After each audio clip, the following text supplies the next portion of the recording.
Enlightenment is an unattainable, ungraspable goal, which is why it's so valuable. The journey towards enlightenment is infinite. Seeking enlightenment is not like seeking $50, $5,000, or $5 million. You can get $5 million, and then once you get $5 million, then what?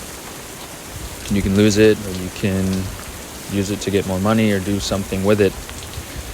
But you can't get enlightenment. So this is an eternal goal. The path of enlightenment is a lifelong journey. There is no destination. It never happens. This is what separates enlightenment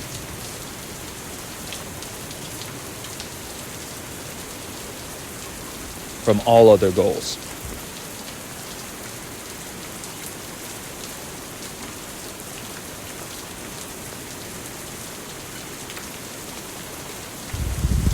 When you have your eyes set on a concrete goal, the soul is never truly fulfilled. It's not getting enlightenment that fulfills your soul. It's being on a journey that fulfills your soul. The only constant is change. And therefore, what the soul desires is change. If you have a goal, for example, of having children, you might have children. And then what? A lot of people identify themselves with the goals that they've achieved. And this actually places a lot of stress on the things that they have. Anything a person can achieve ends up being objective, an object, a thing to achieve, a thing to have. If somebody has a goal of having children, those human beings become part of the individual's identity.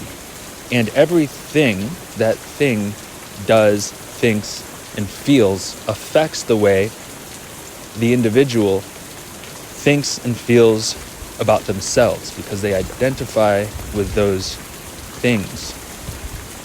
If having children is not a goal, but something that simply happens because one is on their path, and their path leads them through perfect alignment into having children, they can celebrate that, they can love that, and they can show up for that fully without personally identifying with those children as objects of their own. And only in this way can those children ever actually truly be free and then truly become themselves. Nothing can truly be itself if it's not free. There is no other freedom like the freedom of expression. And if something cannot truly express itself without being judged, ridiculed, shamed, condemned, or in any other way controlled, it's never going to be truly itself. And this is an issue that we see in the world. There's a lot of people not being able to be true to themselves. A lot of people not even knowing what the self is. Like if you say to somebody, just be yourself, a lot of people don't even know what that means. Like, what am I? Well, the beauty of that is that when you stop thinking about the concept of self is only when the true self can emerge in the present moment. The true self is a reaction to the universe, the you in verse. The external environment is actually you. The way that you react to your external environment is you. And because your external environment is constantly changing, you are also constantly changing. So you only exist in the present moment. If you cannot be present in the moment, then you don't really exist. There is only an illusion. The mind, the Maya, the maze. When a person is stuck in the mind thinking, what am I? What is this? What is right? What is wrong? They're not actually truly expressing themselves in the present moment. They're missing the present moment. And this is why the concepts of right and wrong are such a trap. Yes, there is preferable and there is not preferable. Clearly, we all know this. But what is right and what is wrong just depends on from where you are standing. It's a perspective, perception.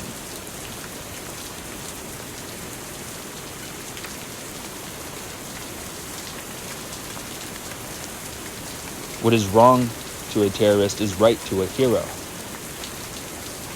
To a terrorist, the hero is the terrorist.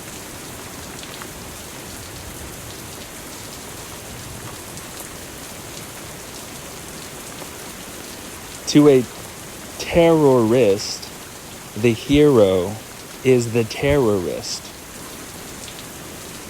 Monsters don't know that they are monsters. Metaphorically speaking, hypothetically speaking, even, Lucifer doesn't even know it's bad. Lucifer thinks it's right. The devil thinks it's right. The devil thinks it's justified in doing what it's doing. So what is right and what is wrong? Other than perspective. And that perspective only shows up in the present moment. And the more present an individual is with themselves, the more tuned in they are to feel right and wrong. It's a knowing.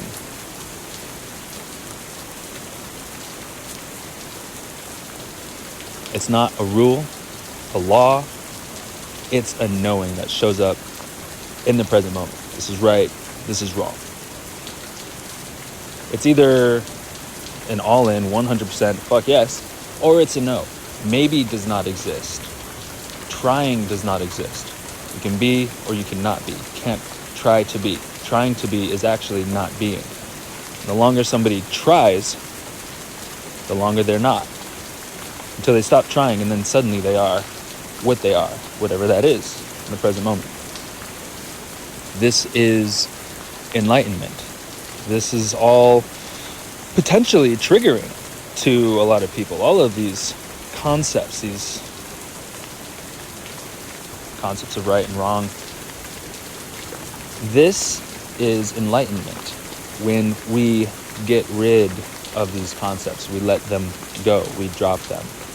The more we let go of, the lighter we become, which is enlightenment. That's why it's called enlightenment. Because everything that we're attached to, everything that we're holding, everything that we're carrying, it all has a density to it, a weight to it, a gravity to it. Just like there's a gravity in the physical realm, there's also a gravity in the spiritual realm, in thought forms. Thought forms are actually things that can be measured. The more we let go of, the lighter we become, thus the higher we go. Like a hot air balloon, we start to ascend. But we don't just ascend in the atmosphere. We ascend through dimensional planes. A dimension is a density. The more you let go of, the less dense you become, thus the more expanded you are, and the universe is in a constant state of contraction, expansion, with every expansion being more than the last, which is why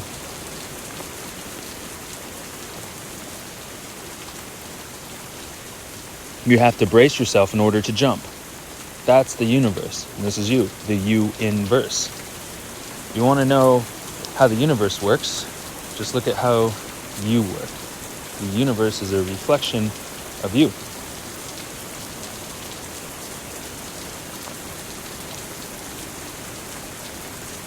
It's only a reflection of you.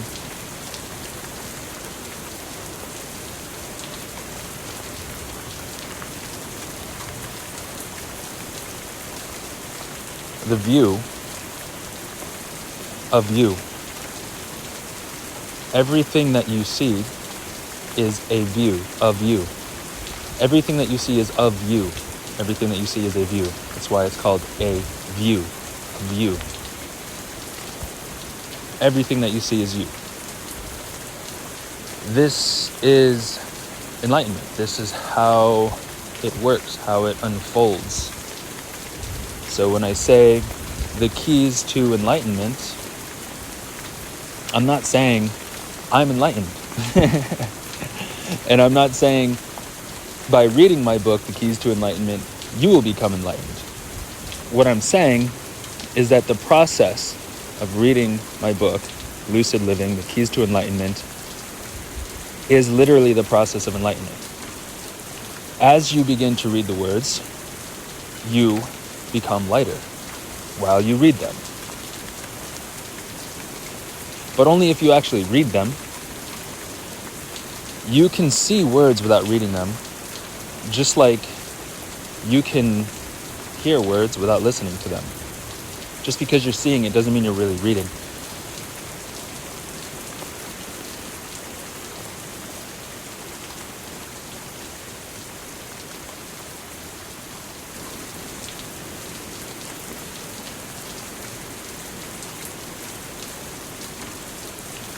It's the same way with a conversation or with hearing.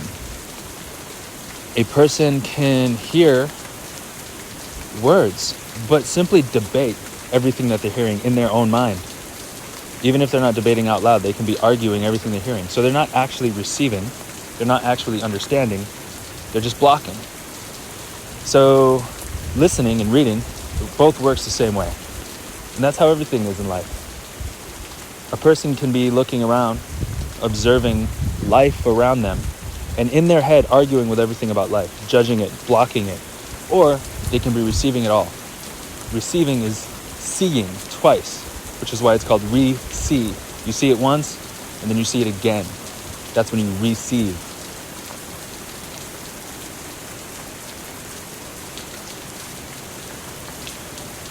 It's really natural for a lot of people to not want to receive what they're seeing. They don't want to receive it because in their nervous system or in their mind, they think it's bad or they think it's wrong. Well, it's a problem because then they're not actually able to understand it or receive it. They're just blocking it. And if a person doesn't receive anything, then they can't change anything. They can't have control over anything. They can't have power anything because it's not even theirs. They haven't received it. You can only change a system from within a system. So if you're seeing something that you don't like, rather than blocking it, arguing with it, defending yourself against it, receive it, take it in, so that you can then have power over it and change it. So it's counterintuitive.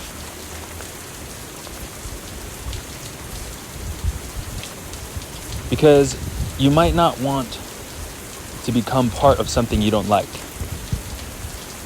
But if you don't become part of it, you can never change it. So in order to change something you don't like into something you actually like, you have to first become part of it. This is transmutation. And this is an infinite process. Even in your own mind, this is how the process works. When a thought shows up or an imagination shows up in your own mind, in order to change it, you have to receive it. You have to receive that thought that you don't like. And then you can transmute it. For as long as you block that thought that you don't like, what you resist persists. And then it grows and it grows and it grows like a rat in a house that you won't get rid of. You just leave it there because you don't want to receive it. You don't want to engage with it. You don't like it. So you don't interact with it at all. You just continue to turn your head away from it. saying, no, no, no, no, no, I don't like this, this is bad, this is ugly. You resist it, you block it. And that's how it grows, and it continues to feed on your energy, on your mind. And so there's a monster in there. But that never has to happen if you nip everything in the bud. The moment that you see something you don't like, rather than judging it, shaming it, or blocking it, debating it, arguing with it, take it in. Become it, so that you can transmute it into something that you like, something that you prefer, something that, in your perception, is good. If you can receive everything, you can turn everything into goodness. Your ability to turn things into goodness depends on your ability to receive things that you don't like. This is why humbleness is so powerful, and why when you humble yourself, you shall be exalted. Because one has to be really humble to receive something they don't prefer, something they don't like, to take it in, breathe it in, and then to give it love. Because love is the transmutation. Love is the conduit to all forms of positive change. No matter what the outcome is, the conduit is love. Love turns everything negative into anything positive. And you can either control it with your intention, or you can just let it become whatever it is and breathe love into chaos, which is just art. And you can make your life a living art by simply loving everything. And this is the process of enlightenment.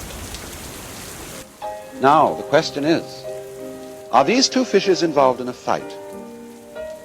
Is the white one eating up the black one, and the black one trying to eat up the white one? If that is the situation, then of course, life is fundamentally nothing but a grim contest. If this one up here is the good fellow, and this one is the bad fellow, if this is order and this is chaos, then a fight goes on between them. But what happens if the white fish succeeds in eating up the dark fish? The white fish disappears as well as the dark one, because the white one is only there in relation to the dark. So then, if these two fishes, as it were, wake up, if this one wakes up and this one wakes up, which is called awakening in Buddhism, they realize they're one. In other words, they go together. They're inseparable from each other. And this realization is that experience, which is called in Zen, Satori, or in Buddhism, Bodhi, awakening. This sudden dawning on our consciousness that life is not really a contest to make yes triumph over no, to make the positive triumph over the negative. The two sides go together.